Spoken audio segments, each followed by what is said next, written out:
Alors cet après-midi, je vais me préparer pour faire un contrôle sur notre femelle Wallaby qui est suivie depuis plusieurs semaines maintenant pour un problème d'abcès. À l'auscultation, on sent que le cœur ne bat pas de manière tout à fait régulière, le cœur n'est pas bien frappé non plus. C'est quelque chose de sérieux, il ne faut pas du tout prendre à la légère, donc on met en place un traitement. On va voir comment ça répond à ce traitement-là, et puis voilà, au jour le jour, on va voir son évolution. Il faut qu'on cure le box des femelles girafes. Ça s'est un peu accumulé depuis quelques semaines, et y a gros boulot. C'est vrai que ça paraît être un travail de titan, c'est pas le plus agréable parce que c'est physique, hein, faut le dire. En plus, il y a une odeur assez forte. C'est un peu la délivrance quand tu vois ça, là. Donc, cet après-midi, on a rendez-vous avec l'équipe du complexe pour un rappel de vaccination chez les manchots. Donc, ce sont des oiseaux qu'on va vacciner contre la grippe aviaire. Donc, en fait, quand on attrape les manchots avec Bérénice, on constate que la petite femelle qui est née l'année dernière, elle a vraiment un poids plume. Le poisson n'est pas associé comme étant de la nourriture pour eux. J'aimerais bien, tu vois, là, à l'âge qu'elle a, elle aurait le réflexe de l'avaler.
Sergio, comment vas-tu? Salut mon Stéphane, comment tu vas mon pote? Ça va, tu vas bien? Comme toujours. Ça va? Bienvenue à la plage. Merci, c'est un grand plaisir. Avec le soleil qui m'accueille, ça c'est top. Alors Sergio est le directeur, en fait, le président de Wildlife Angel, qui est cet asso avec laquelle nous sommes partis en Namibie. C'est un garçon qui est extrêmement sympathique, qui a une expérience absolument incroyable de l'Afrique et bien au-delà. Donc là, il nous fait la joie de venir pour le coup nous voir aujourd'hui parce qu'on travaille sur le projet de Rangers d'un jour et pour entrer là dans le début des phase tests, qui met un peu de pression à tout le monde pour le coup. Ah mais ça fait plaisir depuis le temps les gars. Honneur aux dames d'abord. Ça va mon binôme? Tu vas nous faire l'immense plaisir d'être parmi nous aujourd'hui. Tu vas? En forme? Ouais.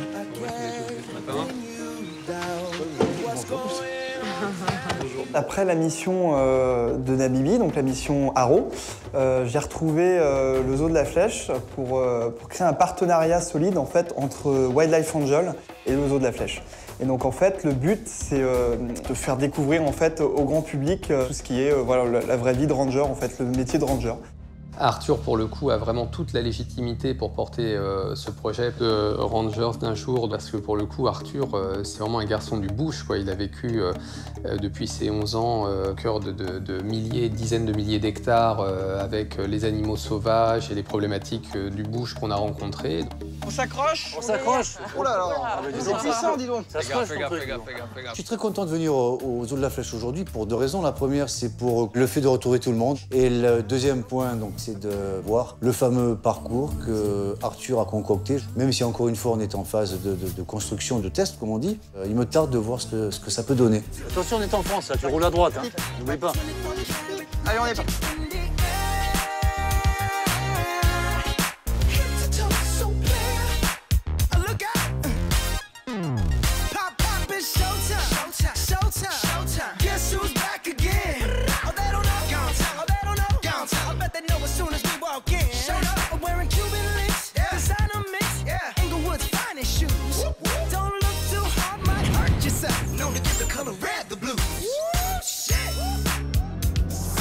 Dangerous man. Mission ce matin. On y va? Ce matin, l'objectif c'est de vermifuger les pandas roux. Les adultes, je sais qu'il n'y aura pas de soucis puisque on l'a déjà fait plusieurs fois, ça se passe très bien. Maintenant, ça va être une première pour les petits. Le vermifuge panda roux, c'est complètement indolore pour eux. La seule chose, c'est qu'on travaille sur un détournement d'attention. La méthode, c'est simple, c'est profiter du repas du matin qu'ils ont l'habitude de manger à côté de nous pour leur mettre le vermifuge. Comme ça, c'est un moment comme un autre pour eux, ils ne voient pas la différence. Donc ce matin, j'y vais, je suis confiante, même si, encore une fois, les petits, je peux pas m'assurer que ça se passera bien.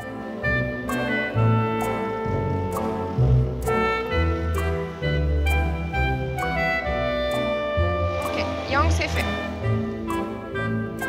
Alors là, ce matin, du coup, le vermifuge des adultes se passe très bien, très rapidement, sans difficulté.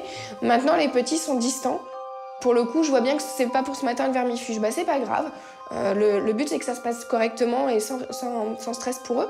Donc, on remet une prochaine fois et puis ça se passera bien la prochaine fois. En plus, il y a du bruit autour de nous.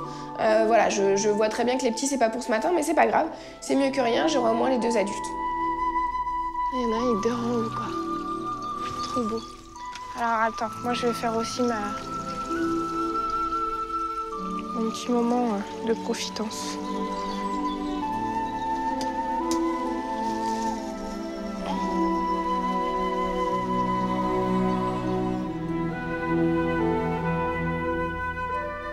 Ce matin, la lumière est super belle dans l'enclos, j'ai toute la famille qui est au perché, donc j'en profite, voilà, je prends des photos, ça nous sert aussi pour observer nos animaux, pour continuer de bien savoir qui est qui.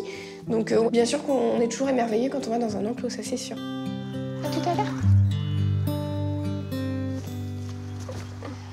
C'est vrai que pour le coup, chaque individu du secteur, à un moment donné, c'est le quotidien, c'est nos animaux au quotidien, donc ils ont une vraie place dans notre quotidien et ils font partie vraiment de notre vie à nous en fait. Guess it's true, I'm not good at a one-night stand. But I still need love, cause I'm just a man. These nights never seem to go to plan. I don't want you to leave, will you hold my hand?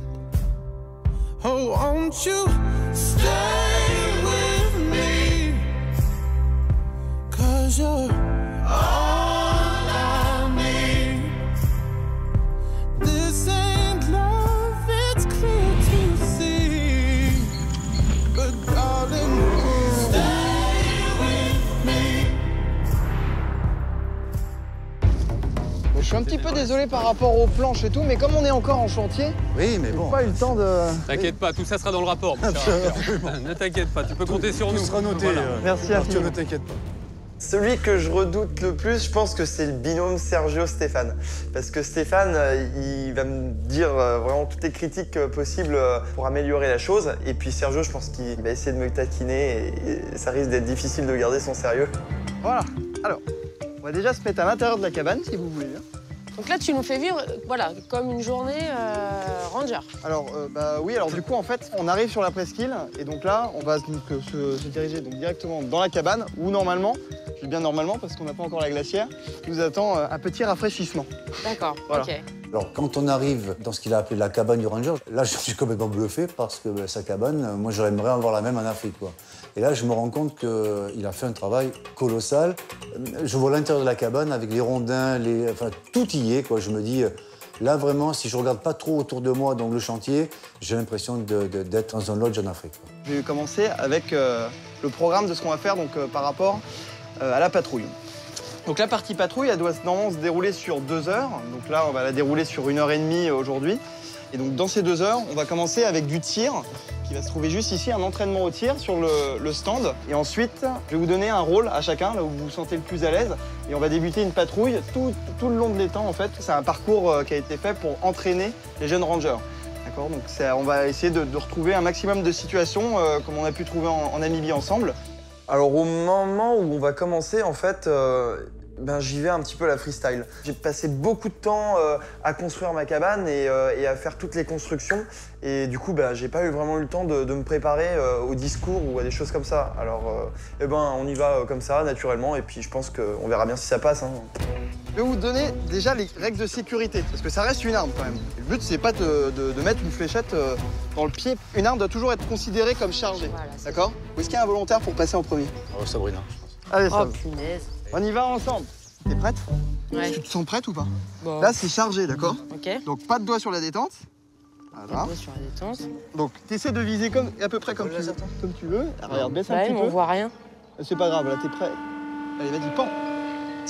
Oh! Wow. Je pense qu'elle va être tiens, dis donc. Hop, attention, mal, non? au canon. Ah oui. Attention. Voilà.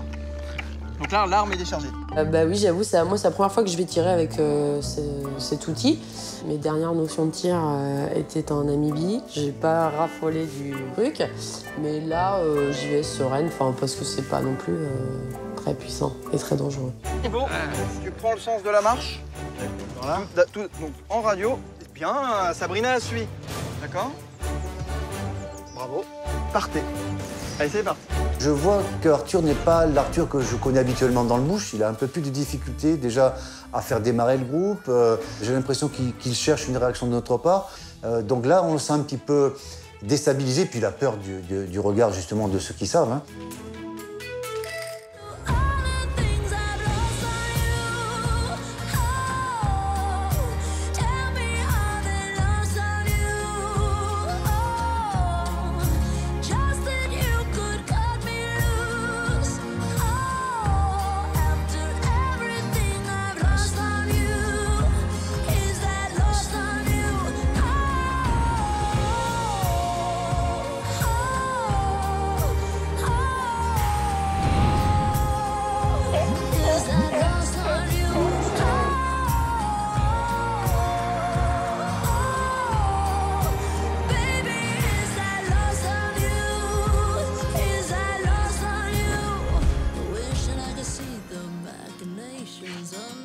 Ouais, il y est pas là du coup. On est dans le nid. Est-ce que l'un de vous veut essayer de l'attraper dans son nid déjà ou pas? Moi, s'il faut. La porte. Tu peux y aller, femme ou... Allez, j'y vais.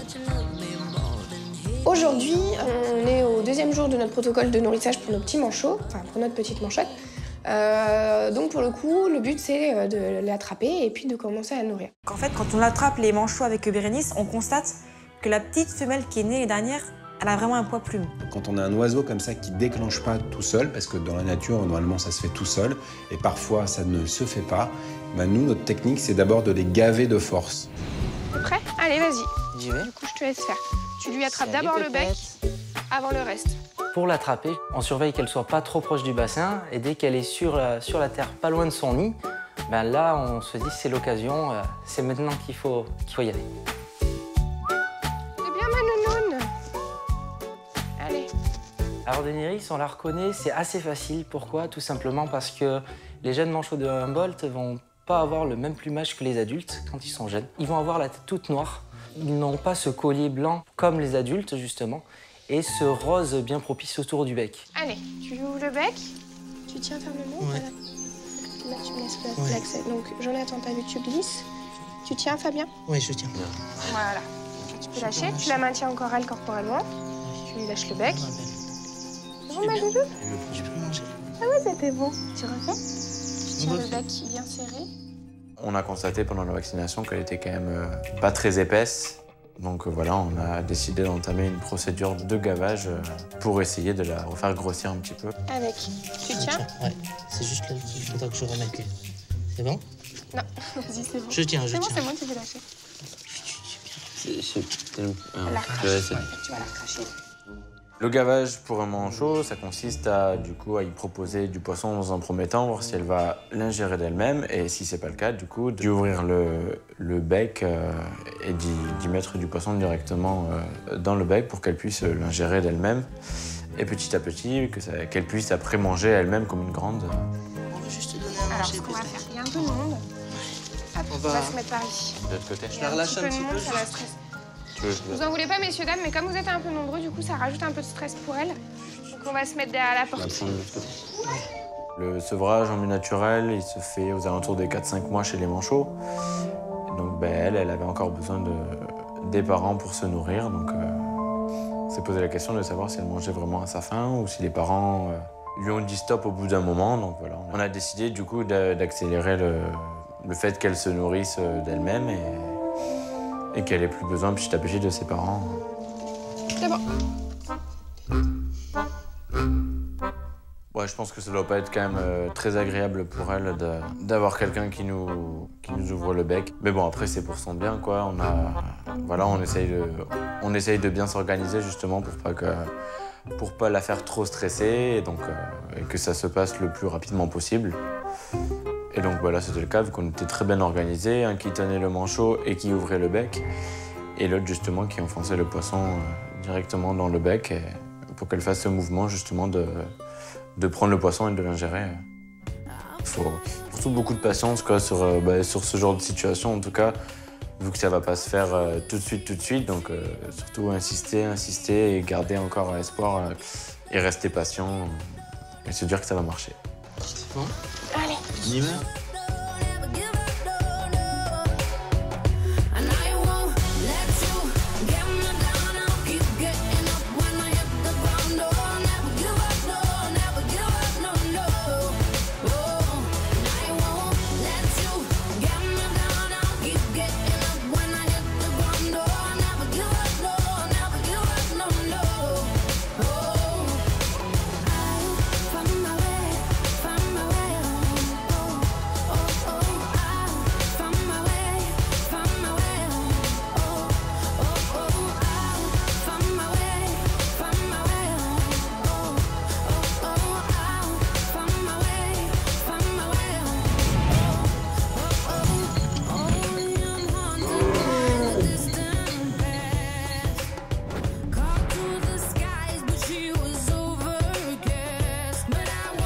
Alors, le gilet de sauvetage se trouve en dessous de votre siège. Vous pouvez l'enfiler comme ceci et tirer sur les languettes en cas de grâce de la part. Ah, c'est chouette ici. On arrive sur un point aquatique où Arthur a bricolé un radeau qui est loin d'être un radeau de fortune. C'est un radeau 4 étoiles puisqu'on y rentre tous, qu'il flotte. Et ce radeau va nous permettre d'aller sur une autre rive pour la prochaine étape de ce stage de ranger. Ah, une bébête droit devant. Donc là, on a en face de nous une simulation d'une chevrette, on va dire de Bibiche. Elle s'appelle Bibiche, c'est son nom. Bichette, c'est ça? Bichette. C'est son nom. Donc Bichette vient d'être pris dans un collet. Donc qu'est-ce qu'on va faire? Il faut réagir assez rapidement parce que là, elle stresse. Eh ben on l'endort, non? Ah, on va l'endormir. On arrive sur cette zone qui est la zone un peu de scène de crime où du coup on imagine un animal blessé dans un collet et du coup tout un système d'approche, d'endormissement, de libération et en même temps de récolte de preuves. Donc sur la théorie, c'est quelque chose de super top et qui j'espère et je pense va plaire puisqu'on est vraiment dans un jeu de rôle. On se sent presque vraiment en mission sauvetage. Voilà. Bon. Vas-y. Bon. Voilà. Voilà. Bien. Alors là, on attend un petit peu. Bon, ça va. Non, là, elle est vraiment endormie, on la voit parce qu'elle ronfle en fait. D'accord? Ah oui, d'accord. Bah oui. Donc là, on se retrouve sur une scène de crime qui est difficile parce que j'ai pas tout le matériel encore et puis elle fait un petit peu minable en fait mon île sur la jungle et les bruits. Donc ils arrivent là-dessus, ils comprennent pas trop, mais on s'exerce rapidement à la scène de crime. Donc tu nous as dit chaque fois qu'on voit quelque chose, je mets cette plaque. Exactement.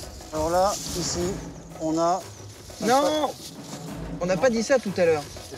On a dit qu'il fallait prendre une photo d'abord. Ah merde. On la laisse. Ah ouais, c'est vrai. Alors c'est vrai qu'au départ, j'essaie de le vivre au maximum en tant que futur participant, donc pas trop avec ma culture ranger. Donc c'est vrai que j'ai un comportement un petit peu inhabituel. Je suis un petit peu gauche, lourd, tout ce qu'on veut. Mais ça, c'est de bonne guerre. C'était un deal qu'on avait passé avec Stéphane, donc c'était un jeu de rôle qu'on s'était attribué. Donc il m'a dit, sois un petit peu lourd et fais des bêtises. Ok, c'est ce que je fais. Je pensais que ça allait avancer un petit peu plus vite que ça, et au final, tout le monde est un petit peu dispersé. Et moi, j'ai un petit peu du mal à rassembler tout le monde. C'est vraiment difficile de les ramener au niveau de la Namibie, de les ramener en brousse, alors que, au final, on est aux eaux de la Flèche, au milieu de la Sarthe. Alors du coup, c'est un petit peu difficile des fois. Et il n'y a rien qui vous choque, vous qui connaissez bien le zoo? Il n'y a rien qui va choquer par rapport au tir et tout? On est bien là? Non, on est dans la bien, simulation, je te on dis, met le pas seul d'animaux truc, mais ça, on va prend pas de vraiment voilà, débriefer et tout, c'est qu'il faut vraiment comprendre pourquoi on fait ça. Tu vois, il y a une énorme... Mais à mon avis... Plus de temps dans la cabane. Plus de temps là-bas, ou même dans Wildlife et tout. Ah oui, bah, on n'a rien fait, quoi. Le constat qu'on fait, alors sur les infrastructures, on n'a rien à dire. Il a fait un boulot colossal. A contrario, donc ce qu'il a manqué, c'est précisément d'humain. C'est-à-dire que Arthur, qui fait rêver tout le monde en Namibie, qui raconte plein d'histoires, là, il nous a rien raconté. Mais pour cause. Parce qu'il ne se sent pas de nous raconter des histoires à nous. Parce qu'encore une fois, il n'a pas tenu compte du fait qu'il avait 4 participants en face de lui. Le fait, si tu veux, d'enchaîner les explications et tout, ça va au moins durer 20 minutes. 20 minutes, oui, ce que je pense aussi. Parce que par exemple, tu vois, même quand au départ, tu dis OK, on va tirer, mais ouais, on va prendre le fusil hypodermique. OK, mais le fusil hypodermique, pourquoi? Le fusil hypodermique, les Rangers, pourquoi les Rangers sont armés le fusil hypodermique? Non, mais pourquoi les Rangers sont armés en Afrique? Il ne s'était pas posé peut-être la question que les visiteurs qui vont nous faire l'honneur de participer à cette animation, etc., ils ne savent peut-être pas exactement à quoi s'attendre et ils ont besoin qu'on les amène dans une histoire. C'est-à-dire, en gros, pourquoi Rangers et pourquoi cette activité, pourquoi ce nouveau concept? Donc on part sur du Soit tu arrives à faire monter la mayonnaise, si tu veux, parce que tu les amènes vraiment avec toi dans un truc, et ça, là, ça va marcher, sinon ça va faire Boy Scout. Hein. Enfin, les mecs, ils vont jamais mordre dans le truc, quoi. On a eu un pépin, un appel. C'est sûr. Il nous reste vraiment à cadrer tout ça et à apporter tous les réglages pour que ça fonctionne.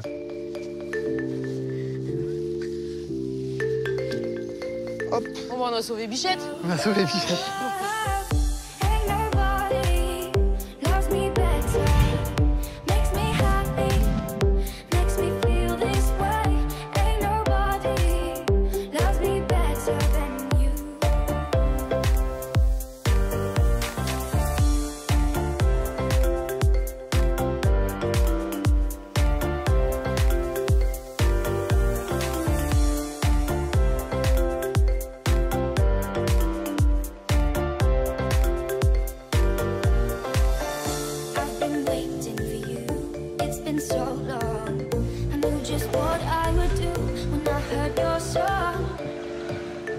Alors cet après-midi, j'ai rendez-vous avec Piche pour aller voir notre femelle wallaby qui est isolée depuis plusieurs semaines maintenant.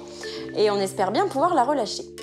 Bon, elle a plus d'écoulement nasal déjà. Non, elle a plus d'écoulement, elle pète le feu, elle va être bien dans son enclos. C'est une femelle qui a eu un abcès au niveau de l'épaule, donc qu'on a dû soigner évidemment.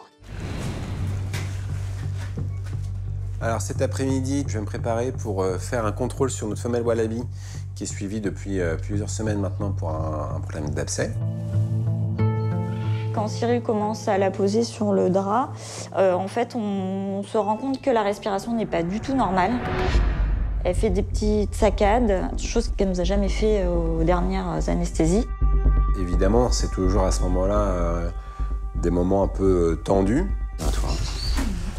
Je préfère lui faire une injection d'un médicament, une molécule qui va en fait stimuler le cœur et au bout de quelques minutes, je vois que ça se normalise et on commence à avoir une respiration plus régulière.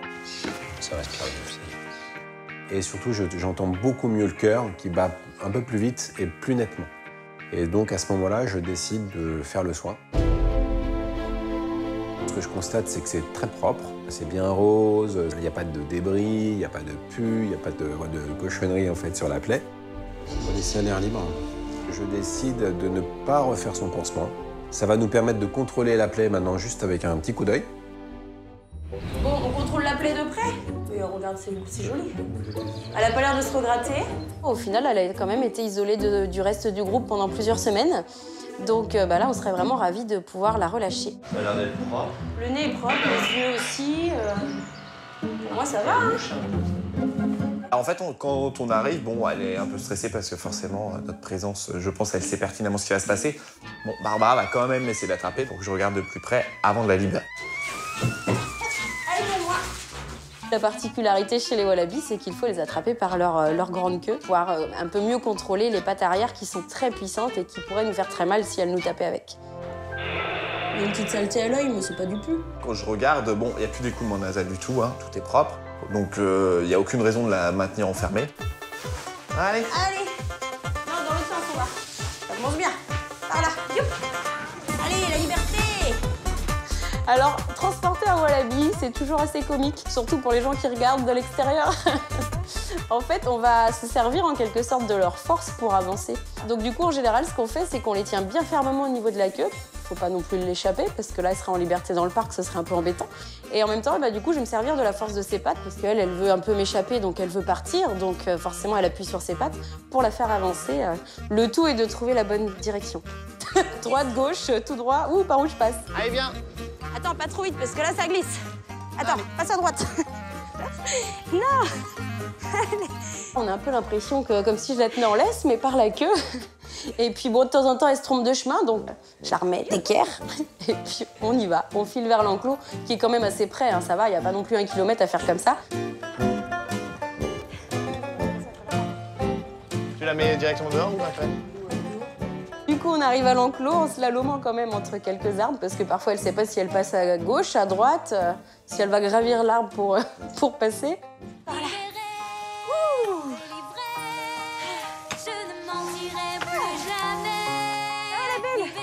Donc voilà, on ouvre le portail de l'enclos et on la laisse repartir dans l'enclos, rejoindre ses camarades. Alors c'est pas non plus des animaux très expressifs qui vont se prendre dans les bras, je suis trop contente de te voir, hein, non. Là voilà, les copains la regardent, bon, ouais, elle est revenue, c'est cool. On sait pas ce qu'ils pensent évidemment, on aimerait bien être dans leur tête pour savoir si elle est heureuse ou pas, mais voilà, nous on pense que oui en tout cas.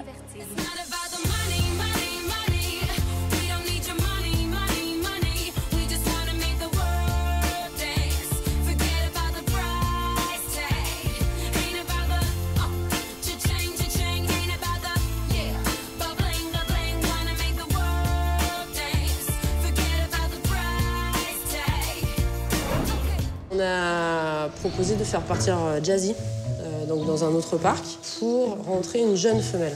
Il faudrait mettre nos hippos en contact le jour des chaleurs des femelles. Sauf que moi, ce que j'avais dit à Cyril, c'est comment tu sais qu'un hipponain est en chaleur. Voilà. On va faire une prise de sang sur Cajou, donc un perroquet, un rarona. On sent que c'est un oiseau qui a un petit souci. De temps en temps, c'est des petits problèmes respiratoires, il mouche un petit peu. Il y a un problème dans l'attitude de l'oiseau qui laisse supposer qu'il y a peut-être un petit quelque chose. Bérénice me demande de repartir pour faire un nourrissage à Daenerys, la petite manchot. On commence, et puis déjà j'ai beaucoup plus de mal à lui ouvrir le bec. C'est beaucoup plus dur. Ce que je fais, c'est que je profite qu'elle essaye de pincer le gant pour glisser mes doigts et pour ouvrir.